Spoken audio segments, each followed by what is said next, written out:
bari yardımda vadi Türkmen dogollama yadigarı edip aydeyni meselesini kan adamlara kan denanalın zihni harap inşallah şun kadir yiyeceğin hürmetine 2 dakikanın içinde hizmetinizi açıklayıp aytıp vereyim.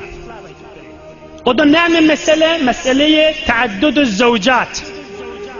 Bir adam 2 denana, 3 denana ve 4 denana almağı var ada. O cidden havasını cem edin.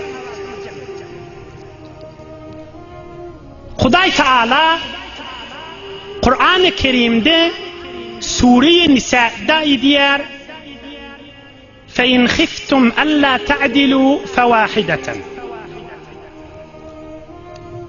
Allah ne diyor? Eğer korksanız adalet edip bilmernip men Huday icazı vermeyen 2 denananı almayı, 1 denanı almalı. Yani ne bir adam bir erkek mi korkar mı adalet riayet etmeden bir mert cavan oğlunun soruğun nişi? Ne cevabını aytıp vereyim.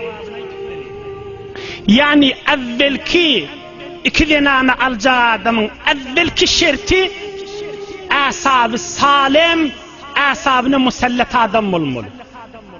Her Müslüman öz asabına musallat da olsa yeni min 2 denanı alacak deyse şol adam zalim, şol adam günahkar hem dünyasını ve hem kıyametini yakıyadı. 4-5 şert aydeyin kocetten kulak atın. Bir fakat evvelin şerti. Yo menne erkek adam Huday bana icazı verttir. Huday icazı verene. Huday icazı veren adamsi evvelkiti asabına musallat adam olmalı. Asabına musallatta adam olsa yani ne? Başlan sağda açık aydeyin Türkmenle. Yani 1 denanası bilen mıdam kalmağallaşıp duran adam olsa şol adam hiç vakit 2 denanı saklap bilmeyer ve şol adam 2 denanı alsa zalim ve günahkar. Ohan binamet diye önküce ünnenini kal ye onunla ödünnenini oğlun şoğunu alıp bir yana kaçıp gidip geliyor. 1 oldu. 2. şerti mudiriyeti kaim adam olmalı. Hala bir adam asabını musallatmıştık. Mudiriyet diyanın özü bir ilm, özü bir makam, bir kanun. Mesela bir erkek adam bir medresenin içinde şayet muallim olup başarsın, şayet mudiriyeti başarmasın. Şehrin içinde, keşverin içinde, cihani zatta mudiriyet bir gurrundur, erkek adamlık başka gurrundur. Asabını musallat değil mi? 2. şerti ne mi? Mudiriyeti bağ adam olmalı.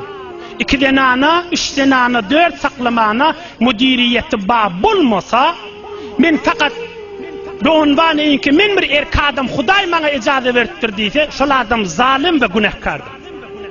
Yalandan evvelki denanasının da ömrünü yakıp 2'ncinin de ömrünü yakıp özünün de ömrünü yakıp oğlun şonu ağladan kalır. 2 şert bollu. 3. şerti ilmi var olmalı. İlim, alim olmalı. Yani ne alim olmalı? Yani Muhammed Resulullah aleyhisselam 9 denanası varmış. Şu peygamberimiz haysi yol bilen saklayanmıştık. Şunu bilen adam olmalı. Kayıtaydeyin 3. şerti ne olmalı? Alim olmalı. Muhammed Resulullah aleyhissalatu vesselam denanasını necire saklayanmıştık. Şunu bilmese ödüm bilermenip alsa şol adam zalim ve günahkardır. 3 oldu.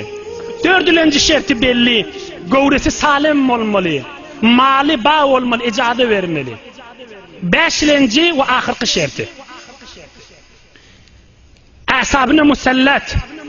Mudiriyetine öktü. Ilmi de bağ. Mali bağ. Canı da sağ. Haklını da kamil adam olmalı. Veren adam olmalı.